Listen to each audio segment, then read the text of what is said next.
Cody curled in his blankets against the cold. He couldn't see in the dark, but that didn't bother him. There wasn't much to see other than the simple tent that surrounded him to keep out the worst of the weather. He had learned long ago to use his ears and other senses in situations like these. He had also learned to ignore the cold that threatened to invade his cocoon of warmth. Cody shifted and heard the rustle of dry leaves beneath him. He had gathered and placed them under the bottom of his tent to help insulate him from direct contact with the ground.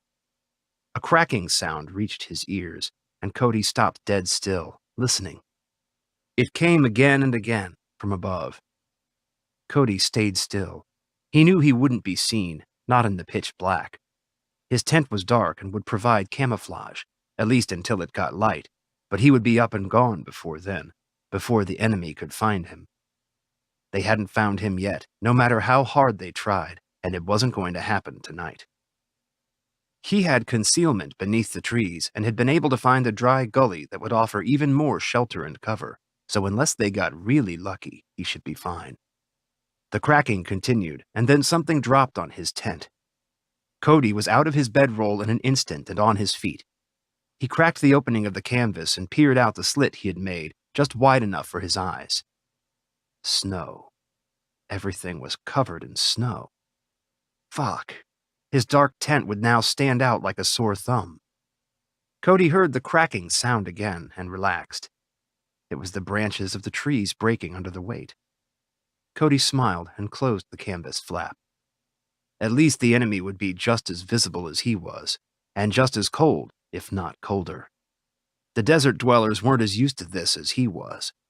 Cody could stand sub-zero temperatures and heat that could boil an egg.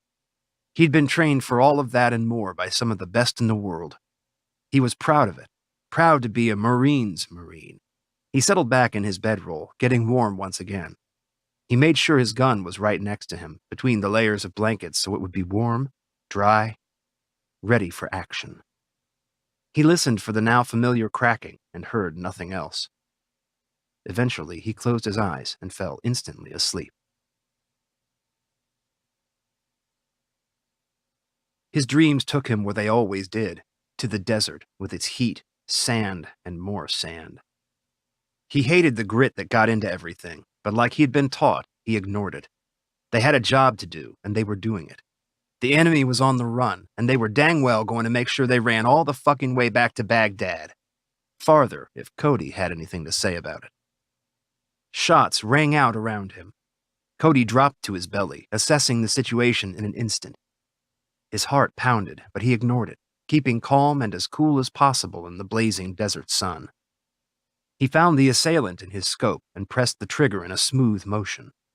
The man's chest turned red, and he crumpled to the ground. Cody continued looking and waiting, locating the rest of his buddies, all on guard and ready. Then all hell broke loose. Shells streaked over them and exploded behind their position. Cody knew that was a ranging shot, and it wouldn't be long before they were under heavy fire. The call went up quietly, and they began to back away. Another shell streaked through the sky and exploded, this one short of them. They moved faster, changing position. They were going to be annihilated if they didn't move. Cody crawled through the sand as the barrage broke over them full on. He continued moving as fast as he could. Shells broke all around, and he heard the cries of his buddies, his family, all around him as they were torn to pieces. "Keep the hell going, Grantham!" he heard in his ear when he stopped, and Cody started moving again, faster. When there was a break in the shelling, he got to his feet, stayed low, and ran like the hounds of hell were after him. "Go, go, go!" he heard in his earpiece, and he did just that until the shelling began again, this time from the other direction. He followed his instructions, and his battalion rendezvoused at the spot instructed. Only once he fell to the ground did he take inventory. Nothing hurt, and his legs and arms worked.